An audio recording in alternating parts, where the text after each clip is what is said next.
আসসালামু আলাইকুম। দশম শ্রেণীর সুপ্রিয় শিক্ষার্থীবৃন্দ, তোমাদের সকলকে আজকে আমার এই অনলাইন ক্লাসে জানাই অনেক অনেক স্বাগতম। প্রথমে আমি আমার পরিচয় দিয়ে নিচ্ছি। আমি মমতাজ বেগম, সিনিয়র শিক্ষক, লিডার মডেল হাই স্কুল, আদর্শ সদর, কুমিল্লা। আজকে আমি তোমাদের ভূগোল ও পরিবেশ বিষয়ে দ্বিতীয় অধ্যায়ের নিয়ে আলোচনা করব। তোমরা জানো আমাদের দ্বিতীয় অধ্যায়ের যে পাঠ শিরোনামটি আছে সেটি হলো মহাবিশ্ব ও আমাদের পৃথিবী। এই মহাবিশ্ব ও আমাদের পৃথিবী আজকে আমরা যে পাঠটি নিয়ে আলোচনা করব সেটি হলো মহাবিশ্বের জ্যোতিষ্কমণ্ডলে সৌরজগতের অবস্থান, মহাবিশ্বের সূর্য, গ্রহ, নক্ষত্র, ধূমকেতু, নীহারিকা আরো অন্যান্য জ্যোতিষ্ক সম্পর্কে বিশ্লেষণ করতে পারব। প্রথম স্ক্রিনে আমরা কিছু ছবি দেখব। এই ছবিগুলো কিসের? দেখো, এগুলো সৌরজগতের। তাহলে সৌরজগতের অবস্থানটা কোথায়? মহাবিশ্বের বিশালতায় সৌরজগতের অবস্থান। নিতান্তই ছোট সূর্য এবং তার গ্রহ, উপগ্রহ, গ্রহাণুপুঞ্জ ও অগণিত উল্কা নিয়ে এই সৌরজগৎ গঠিত। তাহলে আমি আবার বলছি, মহাবিশ্বের বিশালতায় সৌরজগতের অবস্থান।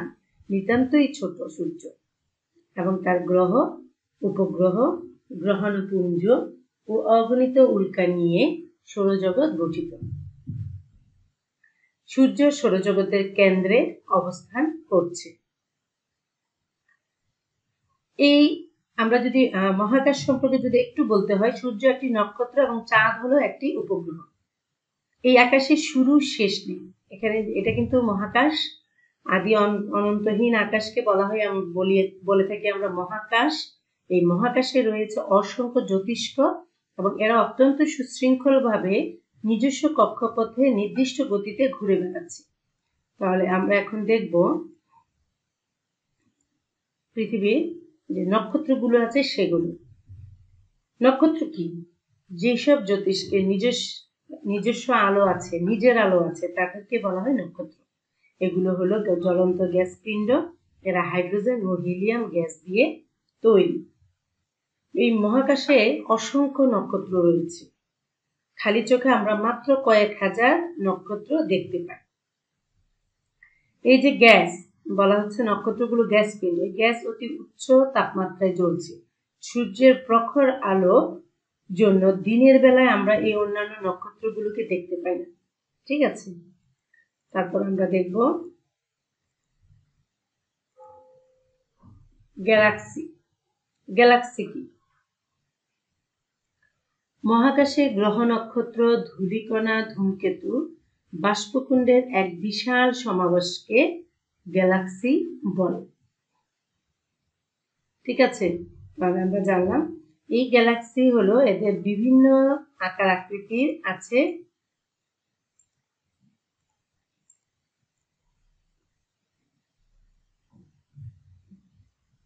মহাকাশে 100 বিলিয়ন গ্যালাক্সি রয়েছে। এদের বিভিন্ন আকার ও আকৃতি রয়েছে, তবে এদের অধিকাংশই সর্পিলাকার বা উপবৃত্তাকার। সর্পিলাকার গ্যালাক্সিগুলো বৃহৎ আকৃতির এবং উপবৃত্তাকার গ্যালাক্সিগুলো বেশ উজ্জ্বল। এরা পরস্পর ব্যাপক ব্যবধানে অবস্থিত। কোনো একটি গ্যালাক্সির ক্ষুদ্র অংশকে বলা হয় ছায়াপথ। তাহলে এটাও কিন্তু একটা সংজ্ঞা। ছায়াপথটা কি? ছায়াপথ কি? এবার আমরা দেখব নীহারিকা। নীহারিকা হলো মহাকাশে অসংখ্য স্বল্পআলোকিত তারকার আস্তরণ। এদের আকার বিচিত্র কিছু নীহারিকার দেহ গ্যাসীয় পদার্থ পূর্ণ। এদেরকে নীহারিকা বলে। এক একটি নীহারিকার মধ্যবর্তী দূরত্ব ব্যাপক। এক একটি নীহারিকার মাঝে কোটি কোটি নক্ষত্র থাকতে পারে। এরা যেহেতু পৃথিবী থেকে কোটি কোটি আলোকবর্ষ দূরে রয়েছে, তাই এদের মাঝে যেসব নক্ষত্র রয়েছে তাদের পৃথকভাবে শনাক্ত করা যায় না। এবার আমরা দেখব উল্কা। রাতের মেঘ মুক্ত আকাশে অনেক সময় মনে হয় যেন নক্ষত্র ছুটে যাচ্ছে বা কোনো নক্ষত্র এই মাত্র খসে পড়ল। এই ঘটনাটাকে বা ঘটনাকে নক্ষত্র পতন বা তারা খসা বলে। এরা কিন্তু কোনো নক্ষত্র নয়, এদের নাম উল্টো। অভিকর্ষ বলের প্রভাবে পৃথিবীর দিকে এরা কি করে? ছুটে আসে। এবার আমরা দেখব গ্রহ। মহাকাশে কতগুলো জ্যোতিষ্ক সূর্যকে কেন্দ্র করে নির্দিষ্ট সময়ে নির্দিষ্ট কক্ষপথে পরিক্রমণ করে। এদের কোনো আলো ও তাপ নেই। এরা মহাকাশ বলের প্রভাবে সূর্যকে কেন্দ্র করে আবর্তিত হয়। এইসব জ্যোতিষ্ককে গ্রহ বলে। উপগ্রহ।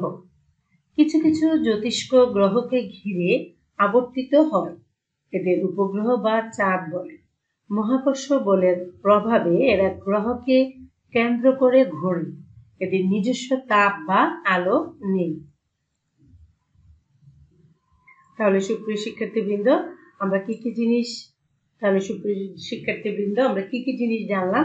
আমরা জানলাম নক্ষত্র কি, বিভিন্ন নক্ষত্র মণ্ডলী, তার মধ্যে জানলাম গ্যালাক্সি, নীহারিকা, ছায়াপথ আমরা জেনেছি।